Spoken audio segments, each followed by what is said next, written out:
हरे कृष्णा। गुड्डू की दुनिया में आप सभी का बहुत बहुत स्वागत है। तो आज हम हरी हरी बोल सीरीज में लेकर आए हैं एक बहुत ही सुंदर कथा। कथा का शीर्षक है जब राम कथा में मिले तुलसीदास और राणा प्रताप। तो कथा प्रारंभ करते हैं। वट वृक्ष के नीचे एक चबूतरे पर महात्मा अपनी मधुर वाणी से राम कथा गा रहे थे और नीचे बैठे श्रोता उस भाव जगत में डूबकर आत्मविभोर हो रहे थे। भीड़ में सबसे पीछे एक असाधारण व्यक्तित्व का पुरुष भी बैठा हुआ था, जिसने अपना चेहरा अपनी पगड़ी से ढका हुआ था। लेकिन उसके व्यक्तित्व व विशाल नेत्रों में जाने क्या आकर्षण था। महात्मा जी की दृष्टि उसकी ओर बार बार जा रही थी। सहसा उनकी दृष्टि अभी अभी आए हुए वृद्ध स्त्री पुरुषों की ओर पड़ी, जो उन्हें दूर से ही प्रणाम कर वहीं खड़े हो गए। महात्मा जी ने इशारा करके उन्हें पास बुलाया। महाराज, हम भील हैं, हम भी राम कथा सुनना चाहते हैं, सकुचाते हुए उनके अगुआ वृद्ध ने कहा। तो वहां क्यों खड़े हो, समीप आ जाओ वत्स, यहाँ से राम कथा अच्छे से सुनाई देगी। महात्मा ने कहा, उन्हें आमंत्रित किया। सहसा भीड़ में भिन भिनाहट शुरू हो गई। क्या बात है, महात्मा जी ने पूछा। महाराज जी, यह कोल भील क्या जाने राम कथा का मर्म। अभी कल शराब पीकर उत्पात मचाएंगे और हमारा रस भंग होगा। भीड़ के एक प्रौढ़ व्यक्ति ने कहा। लगभग सभी व्यक्ति उससे सहमत प्रतीत हो रहे थे।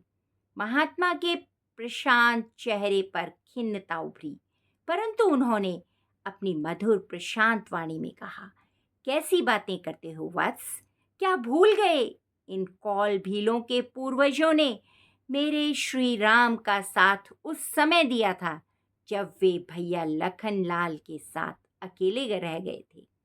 वह ठीक है महाराज, लेकिन ये सब बैठेंगे तो यहाँ वातावरण दूषित होगा। और आपने भी तो रामचरितमानस में कौलों, तेलियों, चांडालों, शूद्र आदि को निष्कृष्ट बताया है। संदर्भ रहित वह लोक प्रचलित मुहावरों के आधार पर अंतर्गत व्याख्या ना करो पुत्र। मेरे श्री राम जिनके साथ 14 वर्ष रहे, उन पुण्य आत्माओं के वंशज हैं ये। इनको तो मैं अपने चाम के जूते भी पहनाऊं तो भी कम है, क्योंकि मैं तो श्री राम के दासों का दास हूं, जबकि ये तो उनके सहयोगी थे। संत के स्वर में आवेश था। अरे छोड़ो मेरी बात को, कम से कम अपने राजा की ओर तो देखो कि किस तरह वह इन कौल भीलों को भाई की तरह मानता है। कम से कम उससे ही सीखो। लेकिन भीड़ पर कोई असर नहीं हुआ और एक एक करके लोग सरक गए। सिर्फ पीछे वाला असाधारण व्यक्ति अपने स्थान पर विराजमान रहा। अप्रभावित संत ने भीलों को बिठाया और पुनः परिवेश में कथा कहने लगे। राम कथा अमृत में बहने लगी। कथा समाप्त हुई। भीलों ने जंगली फल कथा में अर्पित किए और खड़े हो गए। कुछ कहना चाहते हो? अगुआ वृद्ध अचकचा गया। जी वो हम आपके चरण स्पर्श करना चाहते हैं, हिचकिचाते हुए वृद्ध ने कहा। संत जी की आंखों में आंसू आ गए। मेरे श्री राम के मित्र थे आप लोग। मैं श्री राम का दास हूं। मैं आप लोगों के चरण स्पर्श नहीं करवा सकता। रुंधे हुए कंठ से संत ने कहा।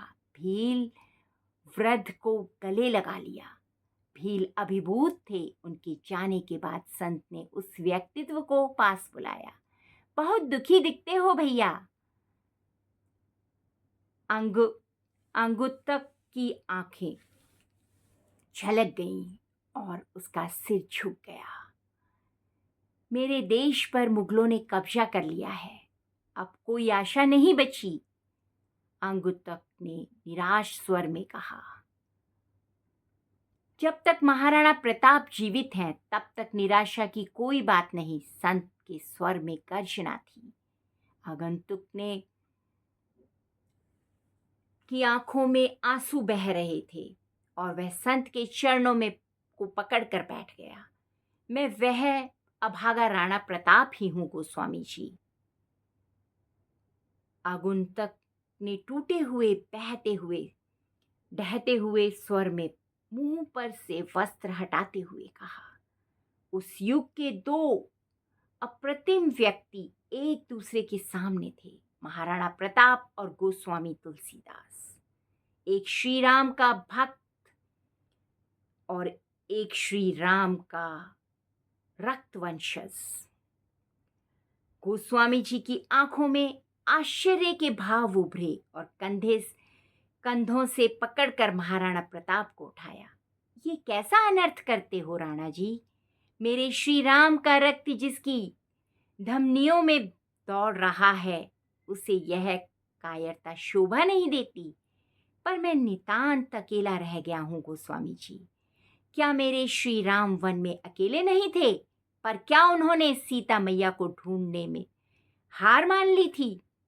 तुम कहते हो कि तुम अकेले हो, तो श्री राम की राह क्यों नहीं चलते?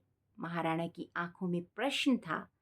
प्रभु श्री राम ने तो रावण से युद्ध करके किसके साथ मिलकर किया था? प्रभु श्री राम ने किसके साथ मिलकर रावण से युद्ध किया था? मुस्कुराते हुए तुलसीदास जी ने पूछा। वानरों के साथ प्रभु। तो पहचानिए अपने वानरों को, हनुमानों को। ये वनवासी भील आपके लिए ही वही वानर हैं। ओजस्वी स्वर में उन्होंने कहा,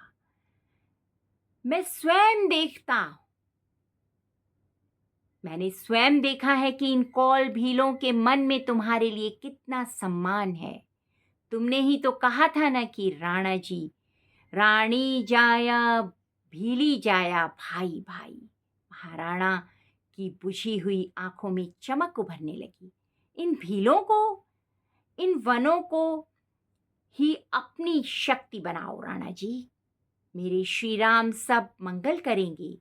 संत ने आशीर्वाद दिया। आगे जाकर महाराणा प्रताप ने कौल भील के साथ मिलकर दुश्मनों को हराकर अखंड राज किया। तो कथा यहीं पर समाप्त होती है। हरे कृष्णा। अगर आप सभी को कथा अच्छी लगी हो तो प्लीज़ इसे लाइक, सब्सक्राइब और शेयर करना ना भूलें। धन्यवाद। और कथा में जय श्री राम लिखकर कमेंट करें।